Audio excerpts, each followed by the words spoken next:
ছোটবেলায় ইতিহাস বইয়ের পাতা উল্টাতে গেলেই অন্যমনস্ক হয়ে পড়তাম। চোখ চলে যেত বারবার জানালার বাইরে।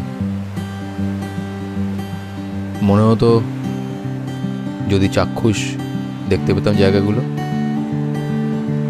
তাই আবার রাস্তায় আমার ব্ল্যাক বিউটিকে নিয়ে এইবার আমরা ঠিক করেছি এমন একটা জায়গা এক্সপ্লোর করব যেটা ইতিহাসে ভরপুর, হেরিটেজে সমৃদ্ধ, আর সেটা আমাদের নিজের বাংলাতেই। একটা ঐতিহাসিক শহর যেটা একসময় ছিল প্রাচীন ও মধ্যযুগীয় ভারতের অন্যতম গুরুত্বপূর্ণ রাজধানী।